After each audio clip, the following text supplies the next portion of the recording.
and gentlemen, and thank you, Dolores, for inviting me again to launch this wonderful little festival of yours.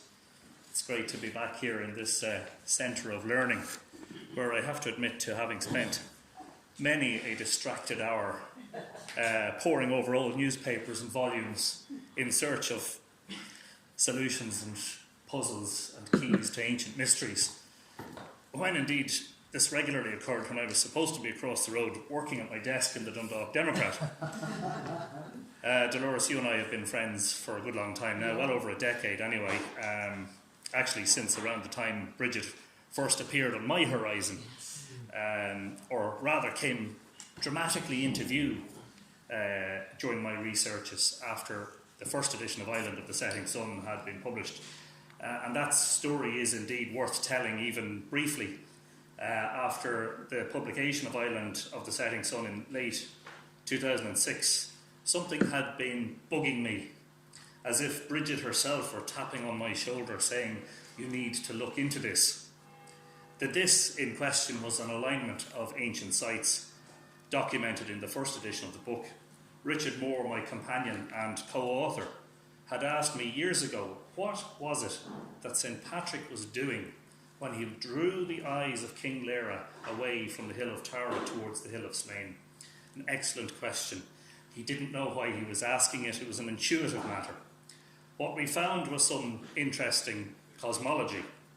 At the moment Patrick was lighting the esteemed Paschal fire, the cruciform constellation of Cygnus was rising in the far northeast above this great fire beneath the centre of the cross. Further to this, the king's line of vision from Tara over Slane also had him looking directly at Mount Oriel, where there is an ancient Bronze Age barrow cemetery.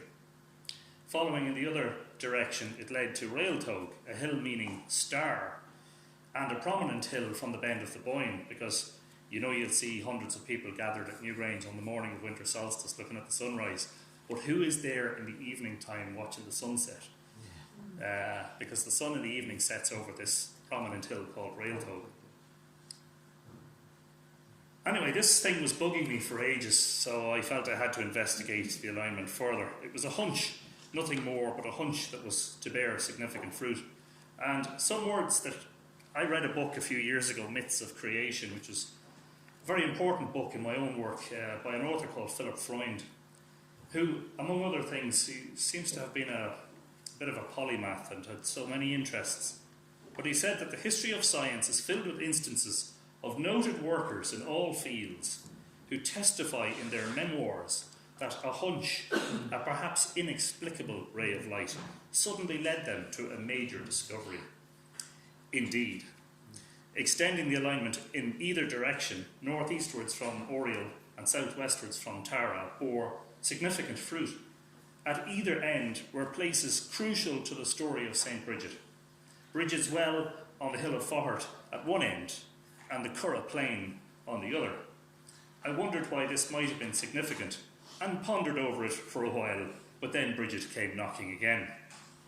Well, on lunch at work one day, I was having a look at this on Google Earth, and I noticed how accurate it seemed to be. You can have a look at it yourselves.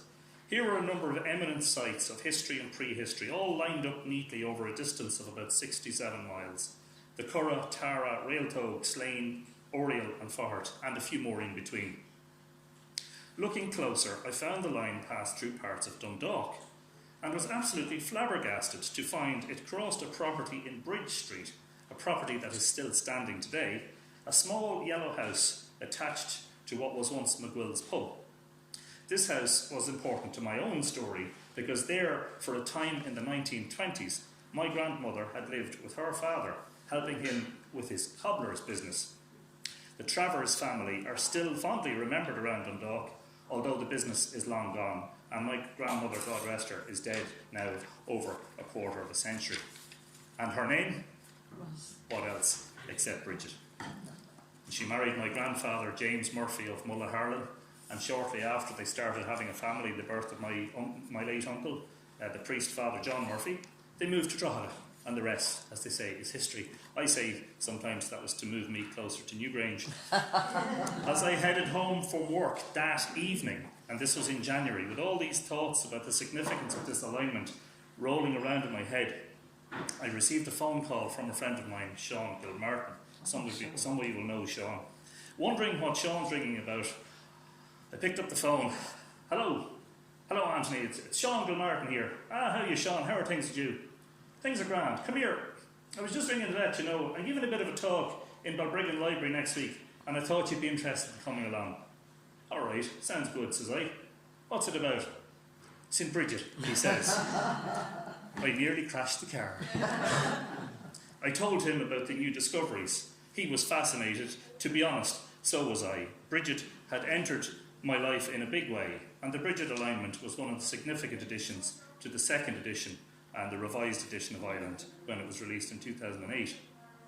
And then, while speaking about this alignment to a Brigid-themed event in Baggot Street in Dublin sometime later, I seemed to have caught the attention of a certain Dolores Phelan and her good friend Karen Ward.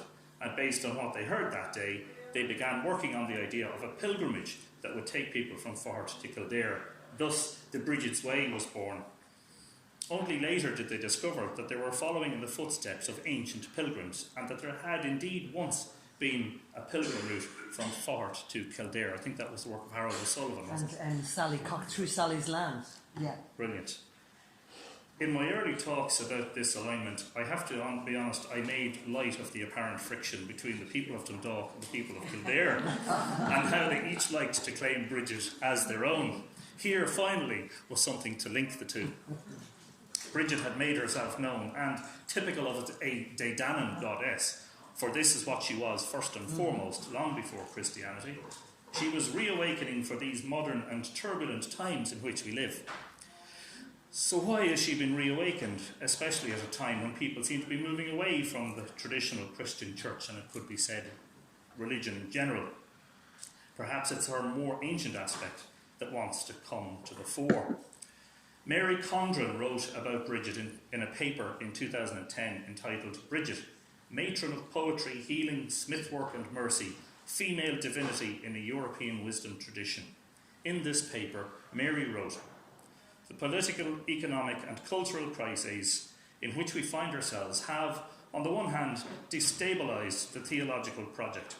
On the other hand, the question of religion has assumed major importance as cultural theorists now give renewed attention to the question of the social imaginary and its effects on the social order. Many European, this is still Mary's quote, many European wisdom traditions were preserved in rural and agricultural communities and speak of a stream of wisdom rooted in consciousness and perhaps even in European cellular memory. Sometimes these are attached to local festivals, goddesses, or even saints. How do we recuperate and translate them for today, especially on behalf of those in danger of being severely damaged by the pressures of contemporary living in cultures dominated by wars and fueled by greed? An excellent question, and one that seems all the more relevant and urgent now, 8 years later. One only has to consider the turbulence in modern Western democratic society and the upheaval that has occurred here, and the ever-present danger of the inflammatory darkness that rises up from seemingly Fomorian forces, to see the relevance of the re-emergence of a significant figure of that wisdom tradition that begs to return, even in some form, before the world of mankind should be engulfed again in some needless conflagration. Remembering that tomorrow's war could bring the end of mankind, we allow for the possibility that an ancient wisdom tradition should cast its pale glow into the darkness of the chasm of modern secularism, so that we shouldn't allow a final and dreadful conflict to overthrow our sensibilities and bring us to our own final doom. The renowned psychotherapist Carl Jung, a favourite of many students of mythology, realised this starkly during his own lifetime, and indeed he had frightful dreams and visions of a Europe awash with blood just before the Great War unleashed its fury on the European continent. Jung believed that the most urgent work of his time something that has become an even more vital imperative in the 21st century, was the reconciliation of the masculine and the feminine, and more specifically, the recognition of the anima, the feminine within man, and its integration with the ego consciousness, and the same for the animus, the masculine within women.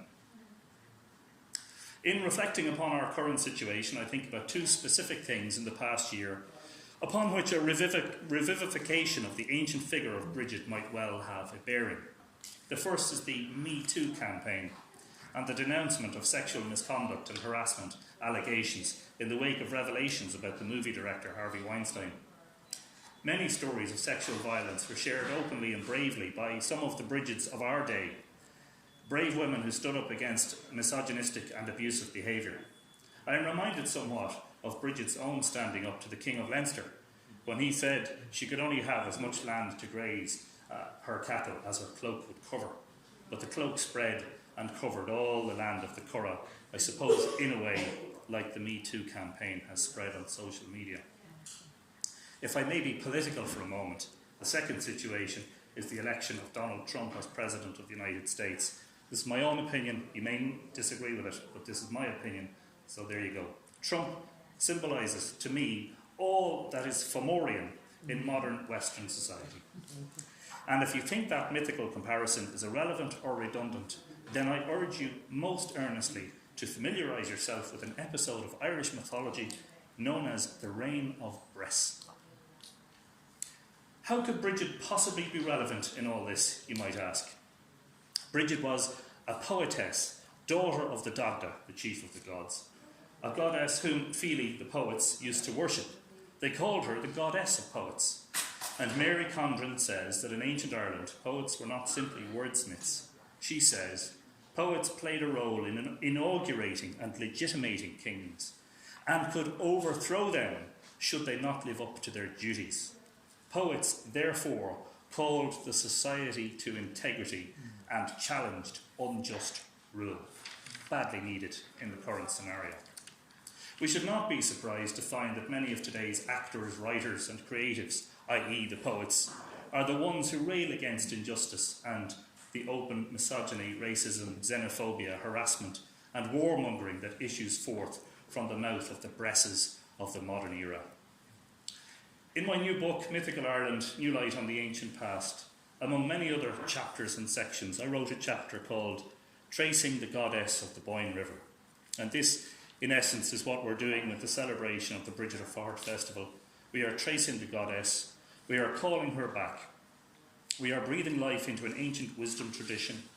We are, as Dolores said on the phone to me last night, peeling back the layers of something that has been hidden for a long time. We are revivifying something that once had power and relevance to people and which, I believe, can and must become relevant again as we face the Faughmorian influences which have challenged the peace and stability of our times. By the way, this is not about creating a new religion, because religion has brought its own difficulties. It is about bringing people to their true selves and reconciling them with their own Faughmorian shadow. Before I conclude, I want to read a very short section of the book. I just wanted to say that I'd like to wish you all the best with the festival. You have a very packed and lively programme of events, as always. There's a serious amount of work and organisation that goes into this behind the scenes, and I don't think that you have much in the way of funding. It takes an awful lot to put something like this together, and I know that Dolores and her large team of willing volunteers work relentlessly in bringing it all together. So I'd like to say thank you for the work that you do, and may you have every success in bringing the light of Brigid into the modern world. So very briefly from this section. You're doing fine. Tracing. These are the words of Lawrence van der Post when he was writing a biography of Carl Jung. The Rhine is one of the great mythological rivers of the world, not yielding place to the other immense mythological rivers representing the searching and inquiring spirits of men and their cultures, such as the Ganges, the Nile, the Yellow River of China, and so on. But unlike those rivers which appear as rivers of light, resolution, and are full of natural maternal solitude for life, the Rhine is a dark, angry and outraged masculine stream. It was as if the Rhine had its source in the heart of the darkness of European history. How can one say, these are my words, that a river, a restless body of water flowing carelessly from source to sea, has gender? I thought immediately of the Boyne, which has never been too far from me, either physically or consciously, and her very feminine name, Bowen, she who is the illuminated bovine goddess of some considerable antiquity. The following words from Van der Post made me somewhat enamoured that my local river, the river of my youth, and that is ever present in my story upon this earth, should have such a stark feminine association. Like Heine, I could not understand why it should make me feel sad when the tops of the hills above the Rhine sparkled in the long evening sunlight of summer. I wondered why the story of Lorelei should trouble me. Perhaps it was because the imagery evoked by Heine of the feminine being of irresistible beauty and siren song, combing out her hair of gold with a comb of gold, represented all the feminine values which European man, particularly German man, had rejected. German culture, embedded as it was in a civilization almost entirely man-made, was deliberately and willfully masculine. And this is the relevance to the revivification of the image of Brigid. In fact, Van der Post wrote, the infinitely renewing and renewable moon that swings the sea of change and symbolises all that is eternally feminine in the spirit of man, by some ominous perversity was rendered into a fixed and immutable masculinity. And I thought, upon reading all of the above, that no one who had lived by the shores of the Boyne River, having heard her gentle lappings or the incessant babbling of her salmon weirs, could ever go to war against another man or tribe or nation. Naively, perhaps, I thought that a feminine name and a feminine myth were enough to ensure that those of us who lived within hearing distance of the Bright Cow River had within our grasp some sense of the feminine aspect of ourselves. Of course, I'm writing this from a male perspective, allowing it an amount of balance with the masculine in order that some good human decency would prevail that would impel us not towards conflict with our brethren in the greater world, but towards some greater accord. The moon, I felt, was itself a bright wandering cow, and in my own work I had been satisfied that Bowen represented more than just the river, which was her name. She was river, but also moon and Milky Way.